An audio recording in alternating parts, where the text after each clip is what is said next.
The nerdy millennian, the nerdy millennian who created 23.5 billion crypto casino.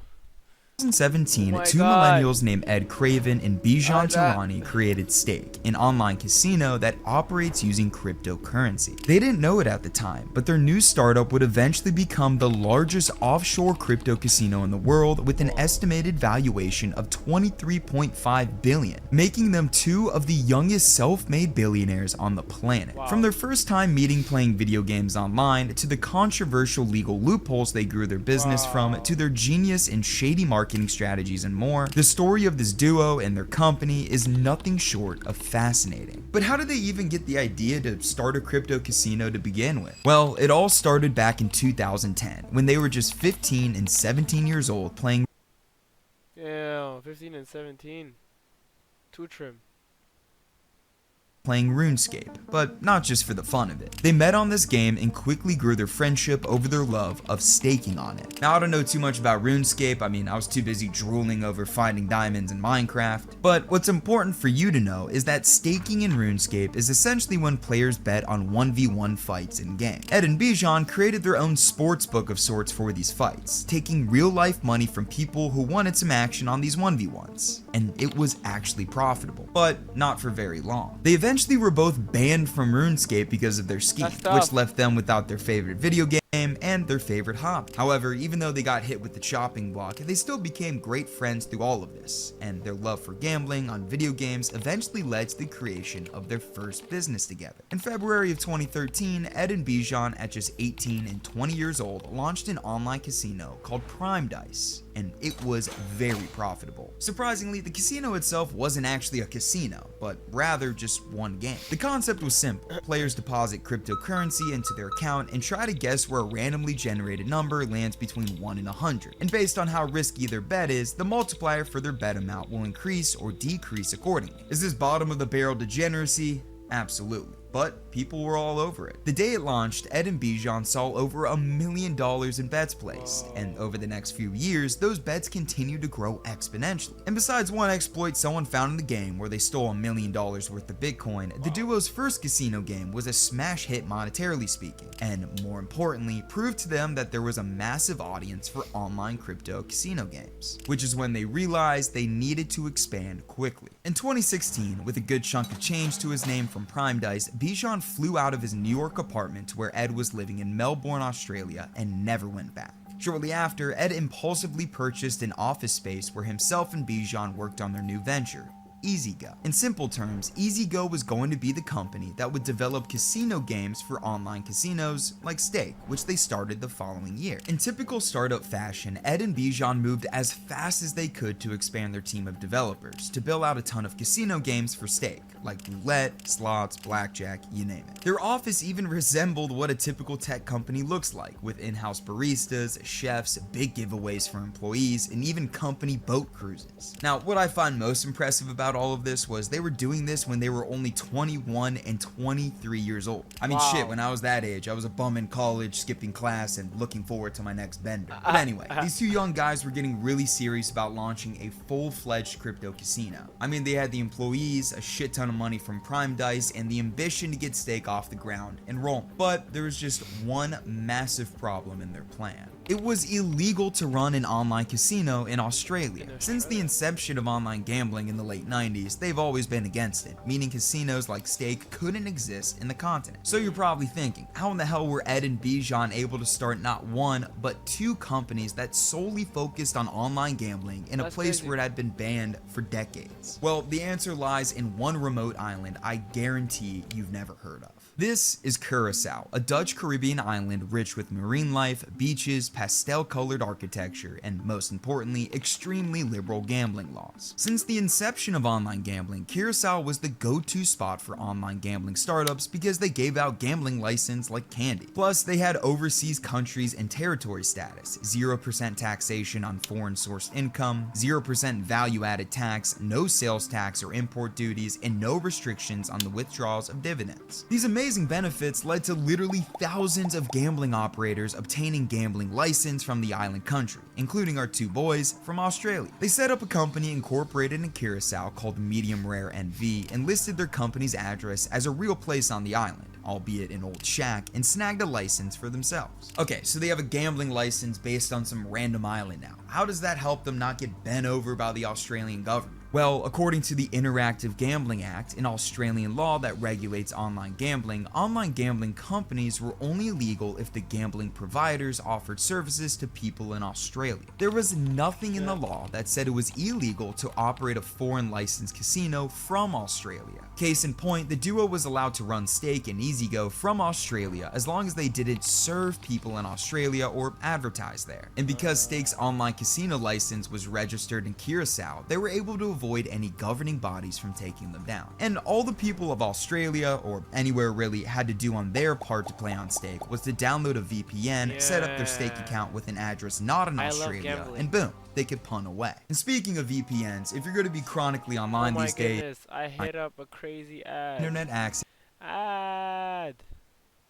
You want to get customers in the door. But what was different about the duo's business was how closely tied it was to two industries: crypto and gambling. And luckily for them, the explosive rise of one of those industries helped them out a ton. Pre-2016, not many people knew about cryptocurrency, and if they did know about it, they were most likely selling drugs on the dark web. This is evident by the price of Bitcoin through the years. From its inception in 2009 to the end of 2016, Bitcoin had gone from worth nothing to around $1,000. Now I know all the finance bros are going to be up my ass here because in reality the percentage growth on that is absolutely insane. But what's most important here is the rise of crypto becoming a household name. In 2017, when the price of Bitcoin exploded to over 17,000, everyone was talking about it. This mainstream chatter slowly shook off the reputation of Bitcoin being this shady currency and established itself as an actual legit thing that had value behind it. And because of that notion, people across the world started to adopt crypto and create wallets to buy it, which for Ed and Bijan was huge.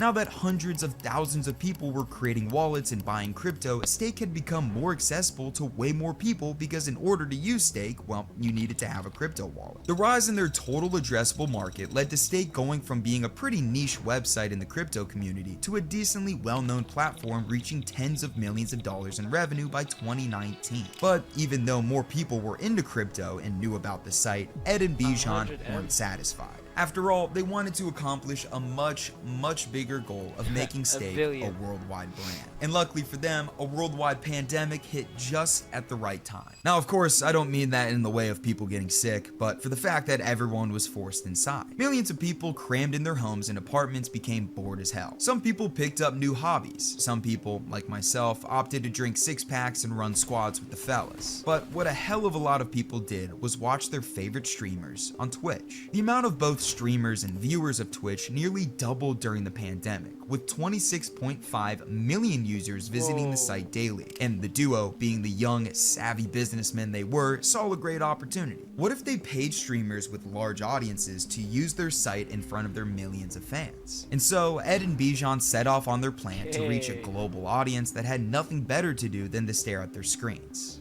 And it worked to a T. Massive influencers, including Trainwrecks TV, XQC, Aiden Ross, the Nelk Boys, and many more, were reportedly given at least $1 million a month to spin slots, play blackjack, and yell at dealers live in front of their massive fan bases. The list of stars recruited by the duo went beyond typical social media people also, most notably Drake, who was given an estimated $20 million a month to gamble live and had multiple news outlets talking about it. At one point, 64 of the top 1,000 streamers streamed only slots, and all of these guys played with massive bankrolls and exclusively played high stakes, which to their fans of mostly teenage boys was awesome. As a result of these new fans, Ed and Bijan saw growth they couldn't imagine happening. Between 2020 and 2022, Stake's revenue went from around 100 million to roughly 2 billion. They were reportedly handling betting volumes in the tens of billions of dollars, and the growth of their company made a 26-year-old Ed and a 28-year-old Bijan both billionaires. streamers. Wow. But their genius marketing play didn't come without some pretty major controversy. There were a plethora of ethical concerns from these streamers partnering with Stake, with each one putting Ed and Bijan in a hotter seat. For example, many streamers didn't disclose that they were playing with Stake's money, which not only made them lose the trust of some of their fans, but raised concerns about the massive wins they were showing their fans because, well, in a sense, it wasn't really their money they were risking. But the real backlash came from the fact that it was mostly young, impressionable teens watching this gambling content. At the base level, just over a fifth of Twitch users are between 13 and 17 years old, but that doesn't account for the audience ages that these streamers' viewers actually were. It's safe to assume that a bigger percentage of them were in that age range, and promoting a dangerous vice that could ruin lives to such a young demographic for personal gain wasn't really the best look ethically speaking. Plus, many of these influencers often downplayed the risk of gambling and only showed it in an entertaining light, especially when they won big. Couple that with the fact that Twitch had no age verification requirements for viewing gambling live streams, and it's easy to see why these partnerships were a recipe for disaster. That recipe was the main reason why other big platforms like YouTube and Facebook had already banned streaming online gambling sites to begin with.